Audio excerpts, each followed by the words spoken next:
ulama jumhur. Ya, kalau disebut jumhur, saya sebut 4 mazhab. Imam Abu Hanifah mengatakan dia wajib. Jumhur mayoritas berarti 3 mazhab yang besar,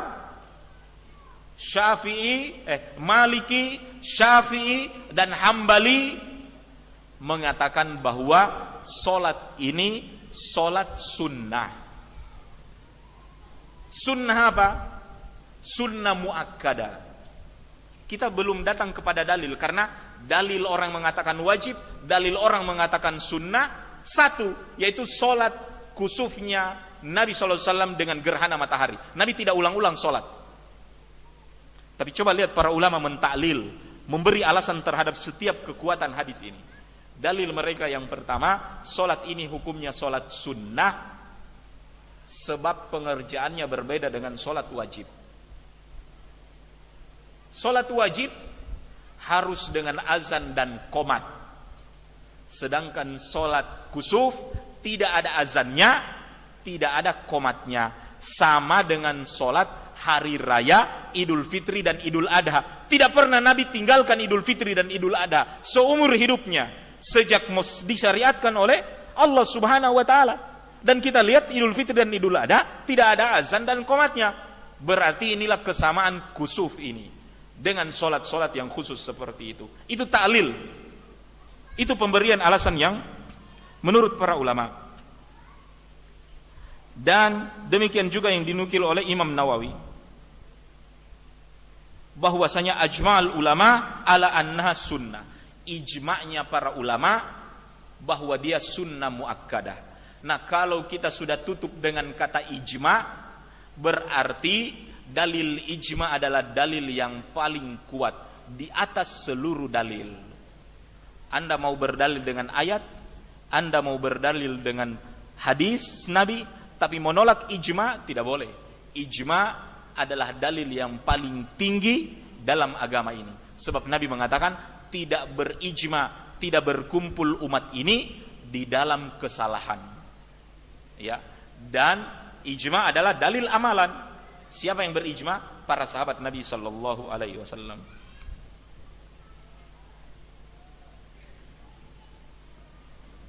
Idza ra'aitumuhu dzalika fasallu. Lantas hadis Nabi sallallahu alaihi wasallam menyuruh. Itu kan fasallu al-amr. Padahal usul fikih bilang al-amru yaqtadi lil wujub. Perintah itu menunjukkan kewajiban. Kita solat artinya kita mengeluarkan zakat karena amar, perintah amar. Ini pun amar dari Nabi SAW. Fasallu, idza ra'aitumuhu fasallu. Solatlah kalian. Apabila kalian melihat gerhana maka solatlah. Maka al-amr, maka amr yang termaksud di dalamnya ini yukhadu 'alan nadab. Kata para ulama, dibawa kepada perintah, yaitu anjuran sunnahnya, bukan kewajibannya. Jemaah sekalian dirahmati Allah, sehingga hukum solat khusuf kalau kita bahas di sini, hukumnya adalah sunnah muakkadah. Dua pendapat para ulama, wajib kemudian sunnah muakkadah, tetapi yang rajih menurut jumhur ulama adalah dia sunnah muakkadah. Solat ini ya adalah sunnah, dan arti dari sunnah adalah keutamaan yang dianjurkan. Adab-adab dalam solat khusuf ya, ketika kita datang untuk melaksanakannya, hadirkan ketakutan kepada Allah Subhanahu wa taala. Kalau kita lihat Nabi itu takut, bukan hanya langsung lihat gerhana. Angin berhembus sebagai tanda berubahnya iklim. Hujan rintik-rintik datang. Orang alhamdulillah, rahmat itu datang. Tapi coba perhatikan doa Nabi ketika berhembus angin. Allahumma inni as'aluka khairaha wa khaira ma fiha wa a'udzubika min syarriha wa syarri ma fiha. Ternyata angin berhembus, Nabi juga khawatir. Dan Nabi berdoa, ya Allah, berikan kebaikan aku dari angin ini dan kebaikan di dalamnya. Aku berlindung padamu dari keburukan angin ini dan keburukan yang ada di dalamnya. Nabi berhembus angin, Nabi merasa khawatir. Oleh karenanya jemaah sekalian, dalam riwayat Aisyah radhiyallahu taala anha mengatakan kepada Nabi sallallahu alaihi wasallam, "Wahai Rasulullah, aku melihatmu ketika angin berhembus, engkau mondar-mandir." Aqbala wa adbar. Mondar-mandir Nabi, tidak tenang ketika angin berhembus. Padahal orang-orang bergembira, tanda bahwa berubah itu musim. Dari musim panas berubah menjadi musim dingin. Nabi sallallahu alaihi wasallam mengatakan, siapa yang menjamin bahwa angin itu tidak membawa azab? Bukankah kaum Ad yang menolak dakwah daripada Nabi Allah Subhanahu wa taala sudah diancam awas azab datang. Tiba-tiba mereka lihat angin berhembus, sudah ada awan hitam mendung, mereka mengatakan, "Hada 'aridum mumtiruna." Bagaimana ayatnya? Hada 'aridum mumtiruna. Inilah mendung yang mendatangkan hujan kepada kami. Ternyata yang turun itu bukan hujan, tapi azab.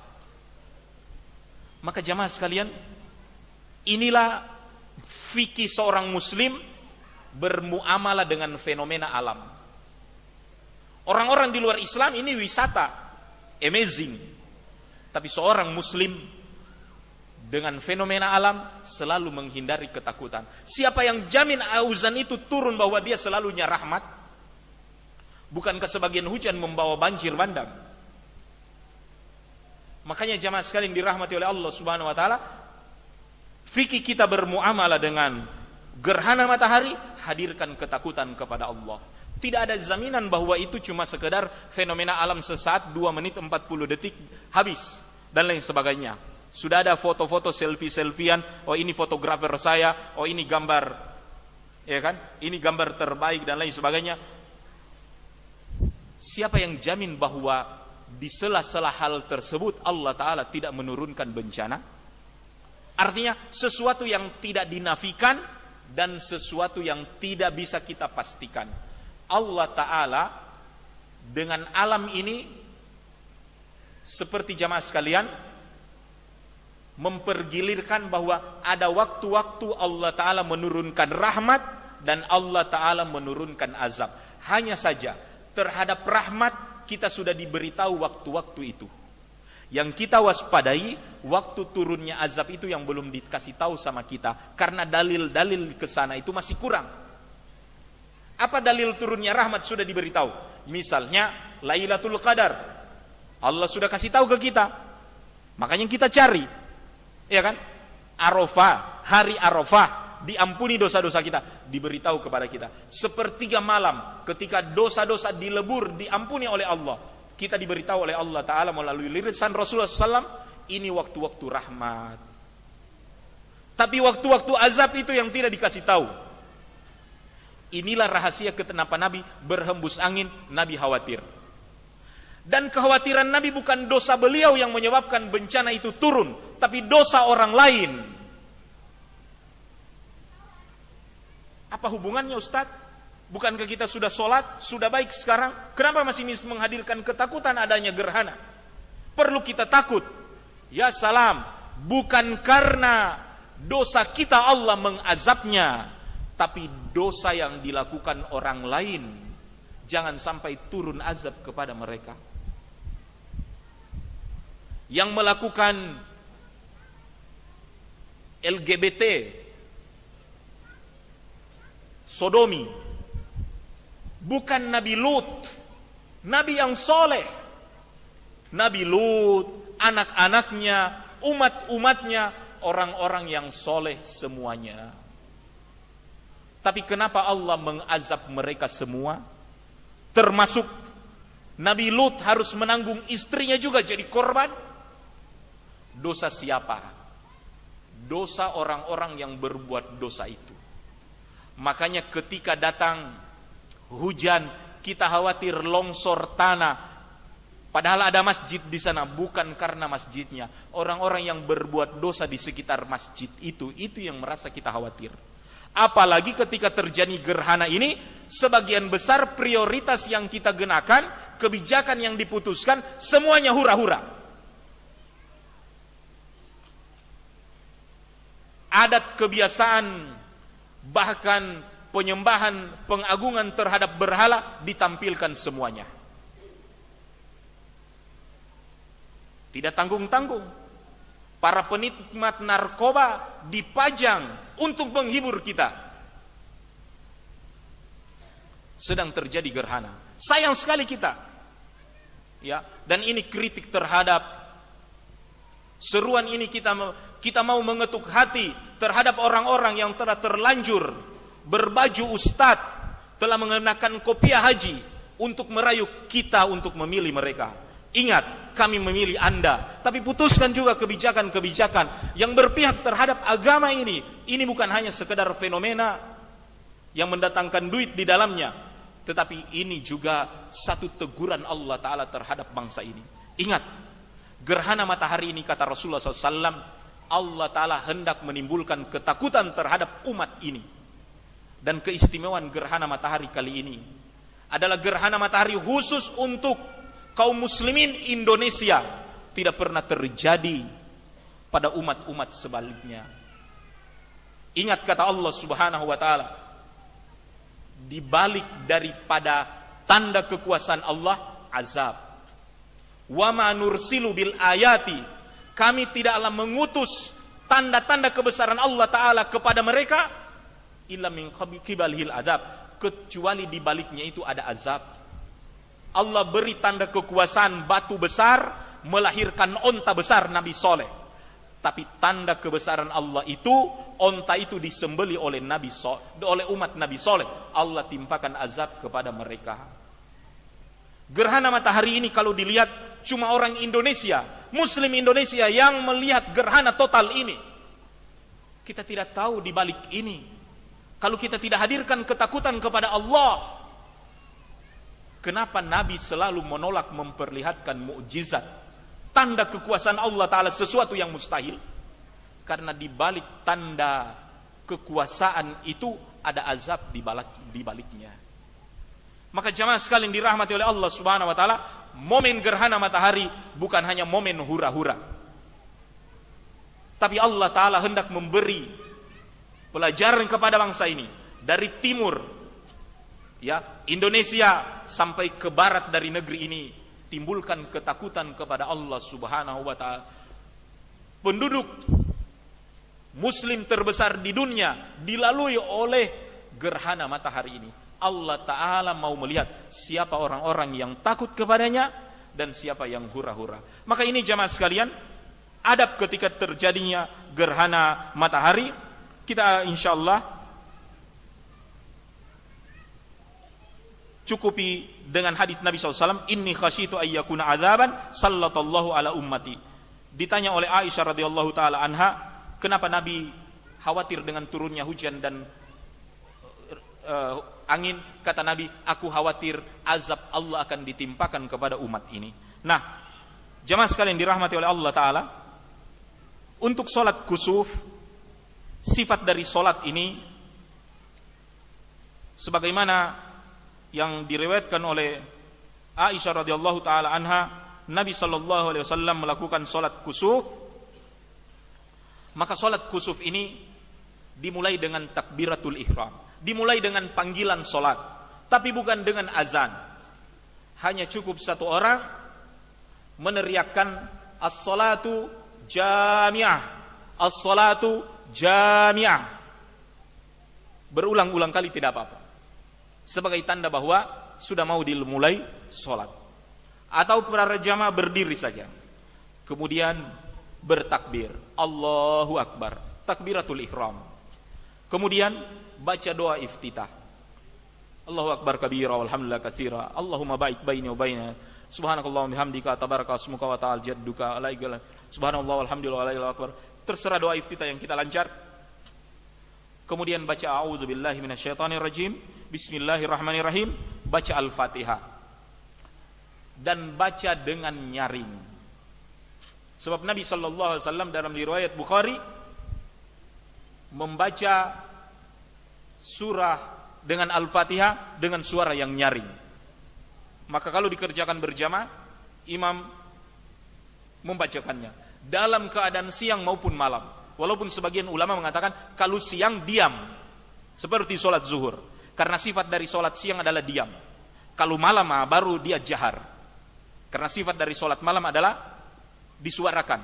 Tapi kata para ulama, urusan menjaharkan, urusan menyuarakan atau mendiamkan bacaan adalah urusan yang luas. Maka siapa yang mau sholat dia suarakan, silakan suarakan. Siapa yang sholat dia diamkan bacaannya, silakan dia diamkan. Karena hukumnya adalah sholat sunnah. Sholat sunnah adalah sholat yang wasi'. Baca Al-Fatihah, kemudian bacalah surat yang sesudahnya adalah surat yang panjang. Berapa panjang bacaan itu? Asma, saudara Aisyah radhiyallahu taala anha, dia lihat orang-orang pergi sholat di masjid, maka Asma datang ke samping Aisyah, dan dia bertanya pada Aisyah, Aisyah lagi sholat apa ini? Aisyah cuma mengisyaratkan, artinya mengisyaratkan ke atas, ayah, karena terjadi gerhana. Dia ayah, terjadi gerhana. Aisyah cuma mengangguk. Dan ini tidak membatalkan sholat. Sholat yang batal itu kalau ngomong, ya kan? Kalau isyarat tidak. Kenapa? Anda salam, disalamin orang, tidak menjawab waalaikumsalam. Kalau waalaikumsalam batal sholat. Tapi apa yang antum baca? Mengeraskan bacaannya. Allahu Akbar. Orang dia tahu-tahu. Kan itu isyarat. Isyarat tidak membatalkan sholat. Ya, kalau ada orang tanya, mengganggu saja. Begitu juga dengan orang yang tersenyum sholat, tidak batal. Tapi kapan sholatnya batal? Kalau dia sudah terbahak. Iya. Kalau dia terbahak. Dehem juga mungkin tidak membatalkan sholat. Iya kan? Karena dia bukan lafaz. Yang membatalkan sholat adalah lafaz. Kata Asma, apa ini? Aisyah cuma mengisyaratkan ke atas, ayah, karena gerhana. Aisyah mengangguk, ya. Maka Asma pun sholat. Ketika Asma sholat, kata Asma, panjangnya bacaan itu, hatta kani absyah, hingga seolah-olah aku pingsan. Makanya diambil air dan dia lapkan ke atas supaya masih tetap konsen. Allahu Akbar. Panjang sekali bacaannya. Di sebagian riwayat hampir menyamai Al-Baqarah. Saya lihat kosong Masjid Al-Amanah kalau begitu. Ada Pak Imam di sini. Ikhwan yang dirahmati oleh Allah Ta'ala, ternyata sholat kusuf sesuaikan dengan kadar jamaahnya. Ya, dia panjang, tapi dia disesuaikan juga dengan kekuatan jamaahnya. Makanya absen dulu sebelum sholat. Ya, ikhwan, tapi dia sunnah, panjangkan bacaannya, karena dia sholat yang mengingatkan orang untuk sholat. Subhanallah. Walaupun panjang bacaan ini jamaah, tapi ini sholat yang kata ahli sains 350 tahun sekali. Ya, 366 tahun sekali. Saya pernah dengar kakek-kakek saya pernah sholat khusuf waktu kecil dulu. Terjadi gerhana tahun berapa? 80-an atau apa? Katanya sudah pernah ada terjadi gerhana dan orang sholat. Kita pun belum tahu. Subhanallah, nanti umur 36 tahun sekarang baru datang lagi musimnya ini. Orang jauh-jauh datang di Eropa, 12 negara masuk ke Palu, sekedar datang mau melihat gerhana matahari total. Apa alasan mereka? Biar mati tidak menyesal. Kenapa mati tidak menyesal? Supaya saya mati sudah pernah ada pengalaman mengalami gerhana matahari total. Kita orang muslim lebih kuat lagi alasannya. Saya mau sholat, biar saya mati saya sempat sholat gerhana. Sebab ini cuma terjadi di zaman Nabi SAW. Nabi yang sholat gerhana matahari. Kapan lagi mau sholat gerhana matahari? Gerhana bulan insya Allah akan ada kan? Bulan September. Ya, masih ada gerhana bulan berulang-ulang. Dalam setahun mungkin 4 kali gerhana bulan. Tapi gerhana matahari kapan lagi? Sunnah cuma 1 kali. Sayang kalau dilewati jamaah sekalian dirahmati Allah. Nah, Solatnya baca Al-Fatihah, baca suratnya panjang, hampir menyamai Al-Baqarah. Tetapi jamaah sekalian tetap dianjurkan melihat kondisi jamaah. Ada ibu-ibu hamil, ada ibu-ibu yang menyusui anak-anak, ada juga ya minimal sabbihisma rabbikal a'la. Kemudian sudah baca Al-Fatihah, sudah baca surat, kita ruku. Allahu Akbar. Ruku ini ruku yang panjang. Ustaz, dalam sunnah cuma 3 kali. Subhana rabbiyal azim wa bihamdi. Ulang-ulang sebanyak-banyaknya ruku yang panjang. Ya. Kemudian sesudah ruku, sami Allahu liman hamidah. Sesudah sami Allahu liman hamidah, baca lagi Al-Fatihah. Baca lagi Al-Fatihah. Sesudah Al-Fatihah, baca lagi surah. Namun kali ini suratnya lebih pendek dari ukuran yang tadi. Kalau tadi 2 juz, boleh tinggal 1 juz sekarang. Ikhwan, berdiri yang panjang. Kemudian sesudah habis baca surat, di ruku yang kedua kita ruku lagi. Ya. Ruku pun panjang, tapi tidak sepanjang ruku yang pertama tadi. Kemudian kita itidal, sami Allahu liman hamidah. Kita baca Rabbana walakal hamdu, ya. Rabbana walakal hamdu, milu samawati wa milu ardhi ma syi'ta min syai'in ba'du, dan seterusnya. Kemudian tapi ini tidak dianjurkan panjang, ya kan? Cukup dibaca sampai selesai ayatnya. Kemudian kita sujud. Sujud yang panjang, Nabi sampai menangis. Sekali lagi dibawa oleh kekhusyuan. Khusyuk. Sesudah sujud, bangkit dari 2 sujud. Ya, Rabbighfirli warhamni wajburni warzuqni, dan seterusnya. Kemudian sujud lagi. Sesudah sujud, bangkit lagi. Allahu Akbar. Ketika berdiri, baca Al-Fatihah. Sesudah Al-Fatihah, baca surat yang tidak sepanjang di rakaat yang pertama. Kemudian sesudah baca surat, maka kita ruku. Subhana rabbiyal azim wa bihamdi. Sesudah ruku, kita sami Allahu liman hamidah. Sesudah sami Allahu liman hamidah, baca Al-Fatihah lagi dan baca surat lagi sesudahnya. Makanya solat gerhana, solat 2 rakaat, 4 kali ruku. Tiap rakaatnya 2 kali ruku, 2 kali baca Al-Fatihah, 2 kali baca surat. Namun dalam 2 rakaat ini hanya ada 4 sujud. 4 sujud, berapa ruku? 8 semua ya? Iya, 8 ruku. Inilah tata cara sholat gerhana. Sesudah ruku karena Al-Fatihah, surat, ruku. Sesudah ruku itidal, baca lagi Al-Fatihah, surat, kemudian ruku, itidal, kemudian sujud. Ya kan? Duduk di antara 2 sujud, sujud lagi, bangunlah kita tahiyat terakhir. Ya, Assalamualaikum warahmatullahi, Assalamualaikum warahmatullahi. Sesudah salam, sunnah juga mendengarkan khutbah. Naik ke atas mimbar dan Nabi sallallahu alaihi wasallam berkhutbah. Ya. Jadi Ustaz masih mau kasih naik itu khatib? Tidak, kecuali dia duduk di kursi roda, kasih naik ke atas. Ya kan? Kalau khatib bisa jalan, bisa saja langsung naik ke atasnya. Ya kan?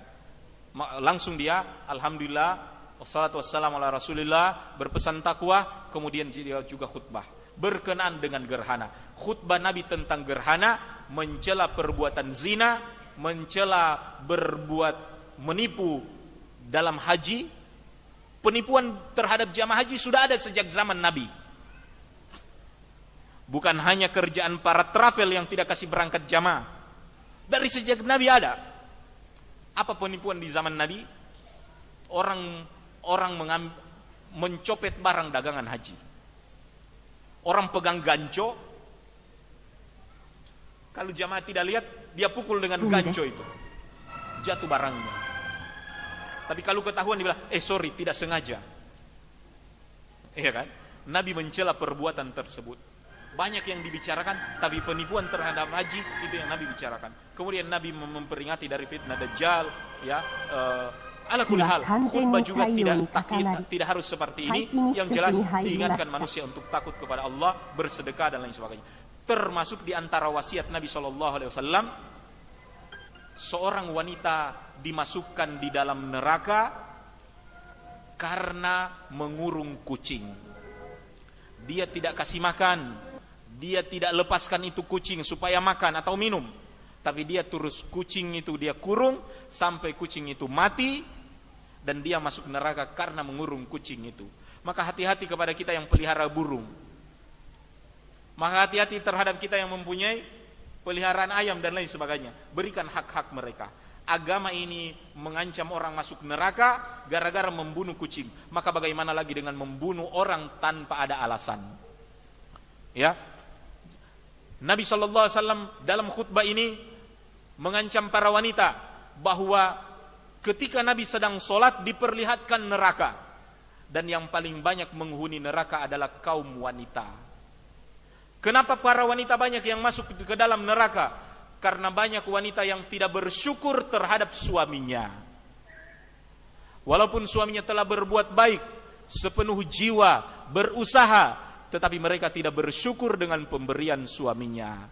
Sebenarnya tidak ada orang yang bergaji banyak dan bergaji kurang. Yang sebenarnya yang ada itu orang yang banyak bersyukur dan tidak bersyukur. Maka bertakwalah kepada para wanita, bersyukurlah dengan suaminya.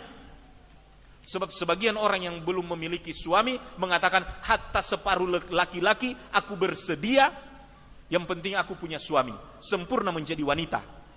Kesempurnaan wanita menjadi seorang istri, lebih sempurna lagi menjadi ibu. Maka kenapa tidak bersyukur dengan adanya suami ini?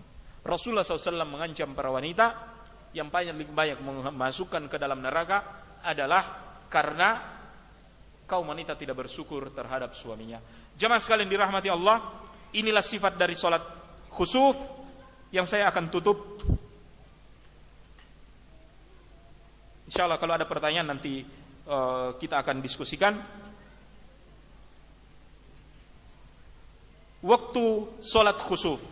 Salat khusuf ini dimulai sejak terjadi gerhana. Untuk jadwal di Kota Palu jam 7:27 terjadi gerhana. Tapi walaupun hisab dalam perhitungan ini, kata para ulama, apakah solat ini dimulai? Kapan solat ini? Kapan solat ini dimulai? Kata Rasulullah, fa idza ra'aitumuhu fassallu. Apabila kalian telah lihat gerhana itu, mulailah solat.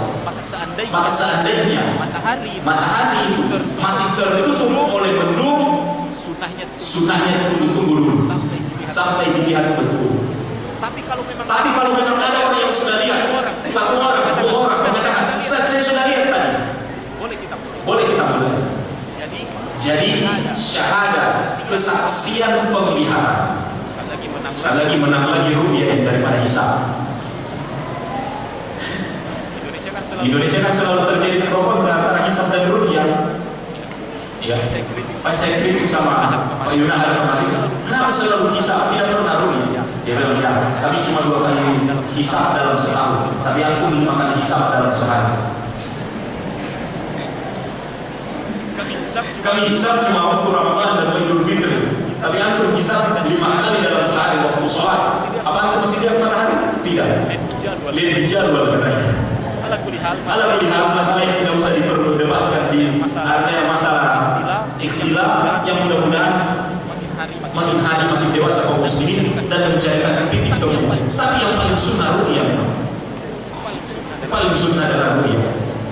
Maka jangan mulai sholat kecuali sudah tampak atau sudah dimulai. Hisab ini alat bantu. Insyaallah hari Rabu nanti 7:27 waktu Indonesia Tengah, menurut perhitungan sudah ada terjadi konjungsi. Ya. Di pukul 8:17 sudah separuh dari gerhana matahari.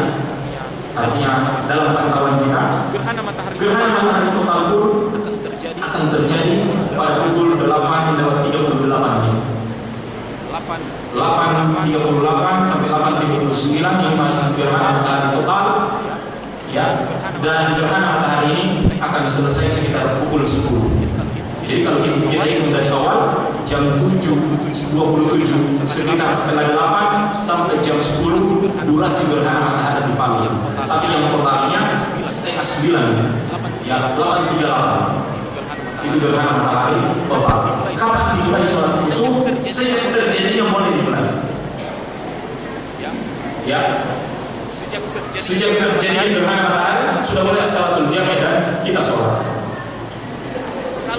Kalau orang terlambat tahu sholat gerhana bagaimana? Kalau terlambat tahunya nanti sudah jam 12, tidak ada qadha. Ya, tidak ada qadha bagi sholat gerhana. Jadi sholat gerhana, makanya kita akan bicarakan bagaimana kalau dia ketemu Jumat, bagaimana kalau dia ketemu sholat jenazah, mana yang didahulukan? Ini yang saya akan bicarakan nanti. Jadi sholat gerhana dilaksanakan ketika terjadinya. Nabi mengerjakan ketika awal terjadi gerhana dan selesai ketika selesai gerhana. Makanya jemaah sekalian jangan heran.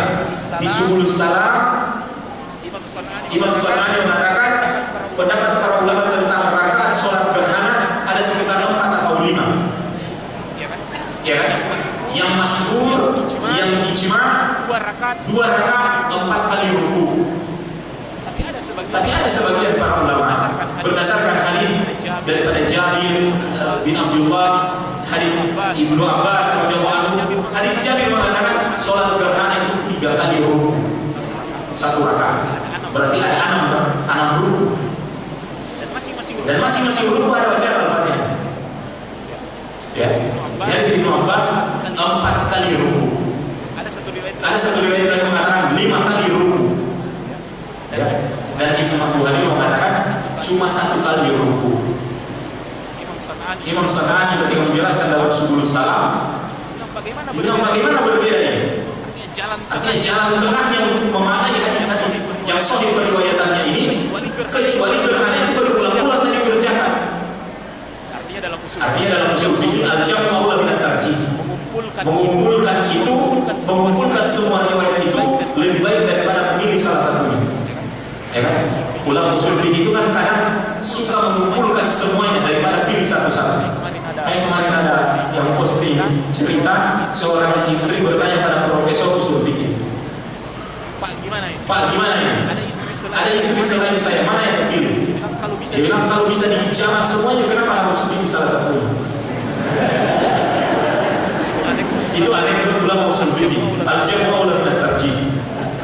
Seandainya riwayat 2 kali ruku, 3 kali, bahkan 5 kali ruku ini dalam keadaan berbeda, kita boleh sekali-sekali 3 kali ruku, sekali-kali 5 kali ruku. Tapi persoalan Nabi Sallallahu Alaihi Wasallam cuma 1 kali sholat gerhana matahari. Makanya Imam San'ani mengatakan ini adalah ikhtilaf fi riwayat, artinya mungkin ketidaksesuaian dalam arti periwayatannya. Makanya kita kembali kepada pendapat yang muktabar bahwa dia adalah 2 rakaat 4 kali ruku. Di setiap rakaatnya 2 kali ruku. Nah, jelas sekali dirahmati oleh Allah Subhanahu wa taala. Apa tadi yang kita bicarakan?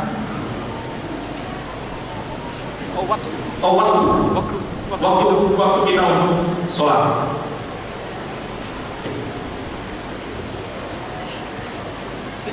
Sejak dimulainya gerhana, tapi pastikan sudah dilihat dan berhenti sampai berakhirnya gerhana. Untuk orang yang ketiduran tidak ada qadha dalam sholat ini. Namun bagaimana dengan orang yang masbuk? Masjid Al-Amanah mungkin akan Masjid Al-Amanah, Masjid Al-Munawwarah, insyaallah ada sholat gerhana. Masjid mana lagi?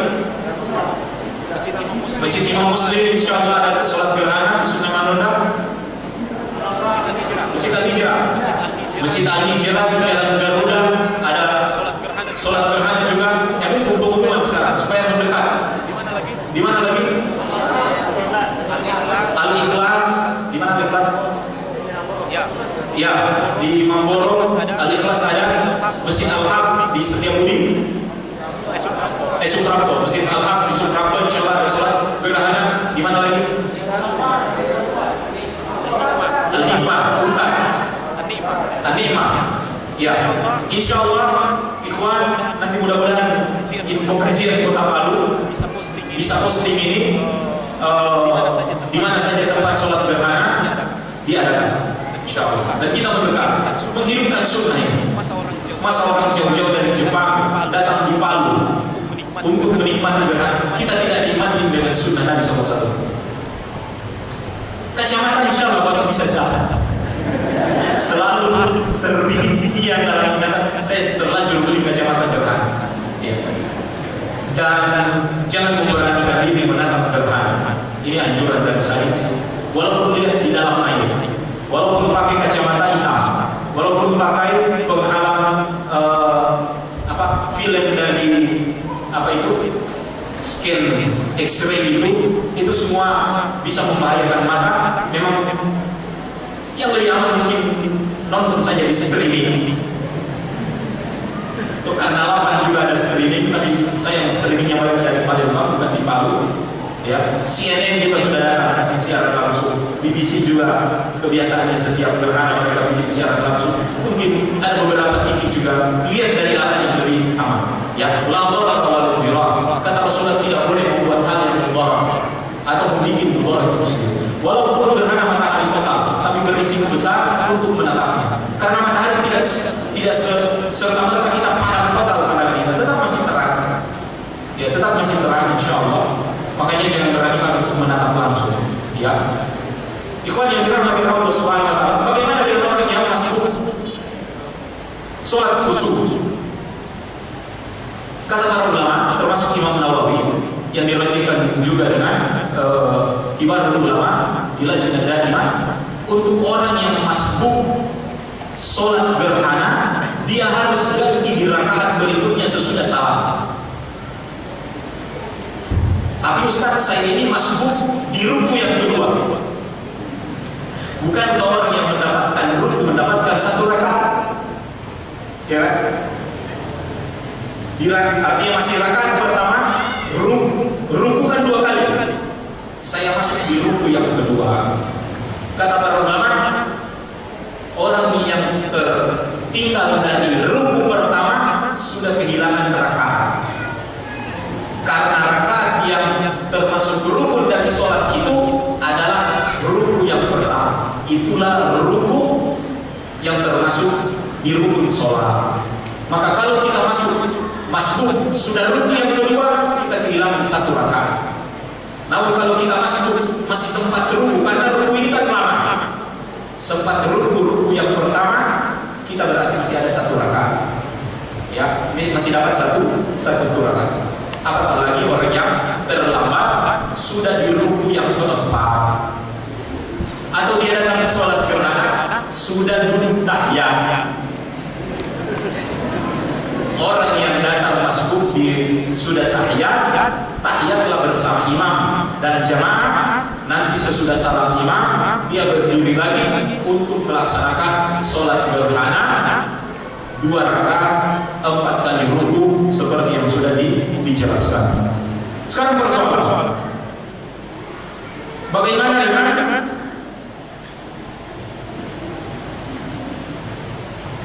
sholat gerhana bertemu dengan 2 sholat, bertemu dengan sholat. Katakanlah sholat gerhana matahari ini terjadi di waktu asar atau di waktu zuhur. Mana yang didahulukan? Kata para ulama, dahulukan mana yang cepat selesai waktunya. Waktu sholat zuhur berapa jam? Jam 12 sampai jam 3 ya? 1, 2, 3 jam sholat zuhur. Gerhana matahari dia mungkin 1 jam. Mungkin kita sholat gerhana matahari. Tapi gerhana matahari masih bisa dilaksanakan sesudah sholat zuhur. Karena sholat zuhur mulai misalnya azan jam 12, mulai qomat setengah 1, sesudah kita salam mungkin masih jam 1. Boleh kita sholat gerhana sesudah zuhur. Ya kan? Ini dalam usul fikih mendahulukan sesuatu yang mengakhirkan al-waqtul muassar, mengakhirkan waktu yang luas. Yang kaidahnya mendahulukan yang wajib dari yang sunnah. Ya kan? Artinya asal dari hukum itu dahulukan yang wajib daripada yang sunnah. Mendahulukan yang wajib dari yang sunnah. Sholat zuhur itu wajib. Qobliyah zuhur atau tahiyatul masjid sunnah. Kaidahnya apa? Dahulukan yang wajib daripada yang sunnah. Saya ini baru rakaat pertama qobliyah zuhur. Tiba-tiba sudah disomat. Ya, dorong tidak tunggu saya ini selesai salat. Karena tidak pakai lampu hijau dan merah, so pakai jam yang ada belnya.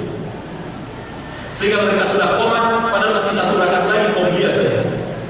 Mendahulukan wajib daripada yang sunnah. Ya, la sholat, ya, idza qomat al-khutbah. Tidak ada sholat kalau sudah dikomatkan sholat wajib. Maka kalau sudah qomat, masih rakaat pertama, satu rakaat lagi belum, langsung saja kita bubar sholat sunnah, dahulukan yang wajib. Ini kaidah mendahulukan yang wajib daripada yang sunnah. Tapi kalau kewajiban itu muassas, kewajiban itu luas waktunya, maka dahulukan yang sunnah yang sempit waktunya. Contoh puasa Syawal. Puasa Syawal apa waktunya? Sunnah muakkadah. Membayar puasa Ramadan wajib. Tapi kita bayar puasa wajib Ramadan karena sakit, menyusui ataupun haid, ini masih 11 bulan sampai bulan Syawal yang akan datang, masih boleh kita puasa. Cuma puasa Syawal 6 hari hanya di bulan Syawal. Kebetulan tinggal 7 hari selesai. Ya, adalah yang tidak puasa Syawal, maka boleh kita dahulukan puasa Syawal, mendahulukan puasa sunnah untuk membayar puasa wajib Ramadan. Demikian juga dengan sholat, ketika fikirnya ketika datang sholat gerhana, mana yang didahulukan, mana yang waktunya lebih sempit, itu yang didahulukan. Kalau gerhana matahari hanya berlangsung setengah jam, sudah kita dahulukan itu, walaupun sholat wajib sudah datang, karena sholat wajib masih panjang waktunya. Kemudian persoalan sholat gerhana dalam keadaan safar, tidak wajib kan? Nah, inilah sholat seperti sholat witir tadi. Nabi SAW mengatakan, "Fa'idha ra'aytumuhu fasallu." Apabila kalian melihatnya maka sholatlah. Para ulama membawa hadis ini kepada pengertian umum dalam keadaan safar atau dalam keadaan mukim. Sholat gerhana ini dikerjakan oleh seseorang karena dia adalah satu kesempatan bagi seorang muslim yang tidak terjadi sepanjang usianya. Yang terakhir jemaah sekalian dirahmati Allah, jelas sholat ini adalah sholat nawazil. Sholat karena keadaan bencana. Apakah setiap bencana kita sholat di dalamnya? Ini kan gerhana ini bencana, tapi bencana yang dikhawatirkan terjadinya. Jangan sampai Allah Ta'ala menjadikan dia sebagai hari kiamat. Atau ini adalah gambaran daripada hari kiamat. Jemaah sekalian dirahmati Allah, menurut Ibnu Abbas, sholat seperti gerhana ini berlaku atas setiap peristiwa fenomenal. Katakanlah terjadi gempa, boleh seorang sholat, dan beliau diriwayatkan sholat seperti sholat gerhana. Ketika terjadi, terjadi gerhana. Saya bacakan riwayatnya.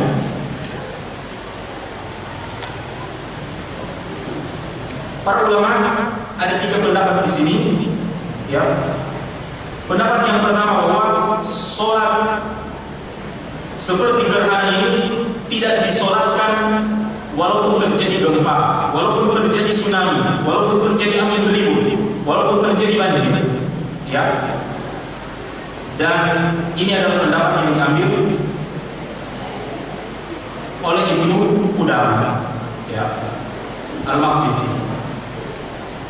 Kemudian pendapat yang lain, la yusalli syai' min ayat illa al-khusuf. Tidak kita sholat kepada kebencanaan apapun kecuali sholat gerhana, karena Nabi Shallallahu Alaihi Wasallam melaksanakan. Dan Nabi tidak pernah melaksanakan sholat selain sholat khusuf ini pada kebencanaan yang lain. Tentang gempa, di zaman Nabi tidak pernah terjadi gempa. Nanti di zaman Umar pernah terjadi gempa. Ya. Karena ayat Allah Ta'ala, wa ma kana Allahu yu'adzibahum wa anta fihim. Allah tidak akan mengazab kalian selagi wa anta fihim, selagi Nabi masih hidup. Makanya tidak ada bencana alam di zaman Nabi SAW. Ya. Bencana alam ketika terjadi sesudah Nabi wafat. Terjadi gempa di Madinah. Kata Umar, kalau gempa lagi saya tinggalkan Madinah. Kenapa? Karena tidaklah bencana alam itu terjadi karena dosa. Itu khawatirnya Umar, mau keluar dari Madinah. Karena terjadinya bencana itu dosa orang, bukan dosa kita. Dosa orang-orang yang berbuat dosa. Apa kata Allah? Wa ma kana Allahu yu'adzibahum wa hum yastaghfirun. Wa ma kana Allahu yu'adzibahum wa kana Allahu yu'adzibahum wa hum yastaghfirun. Allah tidak mengazab kalian selagi engkau Muhammad di tengah mereka. Jadi Nabi itu benteng bencana, tapi Nabi wafat, benteng bencana itu wa hum yastaghfirun, selagi mereka beristighfar. Kita tidak kufur seperti orang-orang sains. Kadang-kadang mereka mengatakan ini gempa, ini gunung meletus, fenomena alam dan sebagainya. Tidak. Seorang muslim selalu membawanya bencana itu selalu erat dengan dosa. Ya. Jemaah sekalian dirahmati Allah. Dan itu pendapat yang kedua, tidak disolatkan kecuali sholat gerhana, maka banjir, gempa dan lain sebagainya tidak kita sholat. Dan pendapat ini adalah jumhur.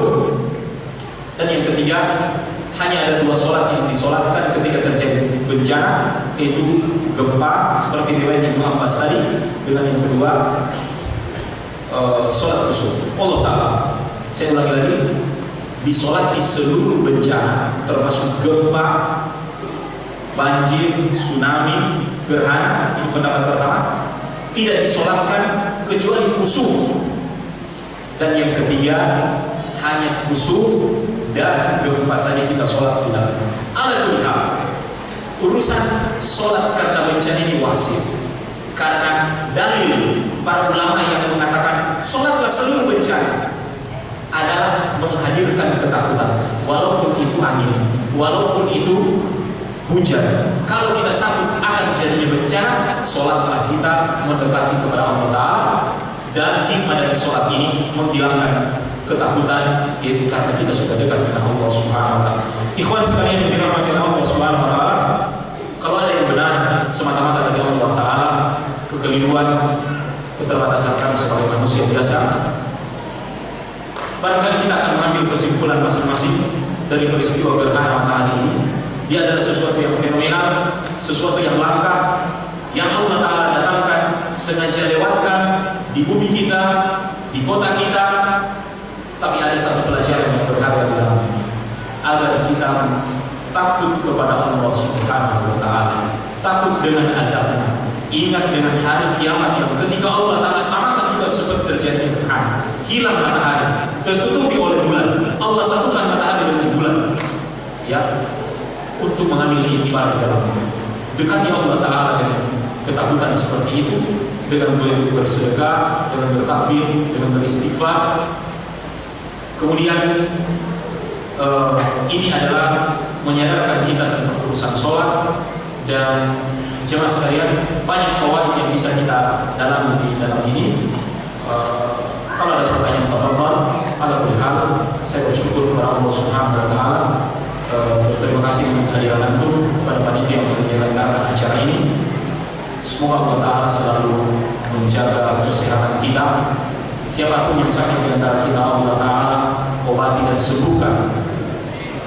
Dan Allah Ta'ala angkat penyakitnya sehingga diberikan kesehatan lahir dan batin. Dan dengan sakit tersebut mudah-mudahan Allah Ta'ala ampuni dosanya dan dosa kedua orang tuanya dan dosa keluarganya. Amin. Siapapun di antara kita yang memiliki hutang Mudah-mudahan Allah Ta'ala berikan kita kemampuan untuk membayarnya, dan Allah Subhanahu wa Ta'ala selalu bahagiakan kita bila mana siapapun di antara kita bersedih. Siapapun suami istri mungkin yang ada persoalan ketika hadir di majelis ini, mudah-mudahan kembali dari majelis ini kepada Allah Ta'ala, satukan hati mereka, bahagiakan mereka, rukunkan keluarganya. Dan siapapun di antara kita yang belum berjodoh, kembali dari majelis ini, mudah-mudahan Allah entengkan jodohnya. Allah Ta'ala berikan dia pasangan hidup yang setia, yang beriman kepada Allah Ta'ala dan hari akhir. Amin. Mudah-mudahan ini diaminkan oleh kita semua. Siapapun di antara kita yang belum ada pekerjaan, mudah-mudahan dengan hadir di majelis ini Allah Ta'ala berikan dia pekerjaan yang dia senangi. Bagaikan seorang pelukis yang sudah senang melukisnya, indah lukisannya, dibayar orang dengan mahal. Mudah-mudahan itu pekerjaan juga yang dia dapatkan. Amin. Dan siapapun di antara kita yang datang dari majelis ini dalam keadaan tidak berilmu, mudah-mudahan kembali sudah dalam keadaan berilmu, dipenuhi imannya, dan disemangatkan oleh Allah Subhanahu wa Ta'ala cinta terhadap agamanya. Amin ya rabbal alamin. Masing-masing kita bisa bertawassul dengan amal soleh kita mendatangi majelis ini. Karena kata Rasulullah SAW, tariqan yang tamsubi man sa'alallahu lahu tariqan ila jannah. Siapa yang mendatangi majelis ilmu, Allah Ta'ala mudahkan jalan baginya menuju surga. Dan cukuplah amal soleh itu mendatangi majelis ilmu. Dan cukuplah majelis ilmu itu, duduk bermajelis ilmu itu adalah ibadah. Maka bertawassullah kita dengan amal soleh kita, dengan doa kita yang dijawab oleh Allah Ta'ala. Karena hanya doa itu yang berubah hal yang mustahil. Hanya doa yang berubah takdir. Siapapun kita yang telah ditakdirkan Allah dengan sebuah takdir, dia bisa berubah takdirnya dengan doa dan memohon kepada Allah Ta'ala. Sabda Rasulullah SAW, la yarudul qadar illa doa, tidak dirubah takdir itu dengan doa. Ikhwani dirahmati Allah Ta'ala, mudah-mudahan Allah Ta'ala selalu menjaga kita, sebagaimana Allah Ta'ala kumpulkan kita di masjid ini, di dunia ini untuk ketaatan kepadanya, mempelajari agamanya. Allah Ta'ala pun mengumpulkan kita semua di surga Firdausil A'la bersama kekasih kita Nabi sallallahu alaihi wasallam. Amin ya rabbal alamin. Subhanallah.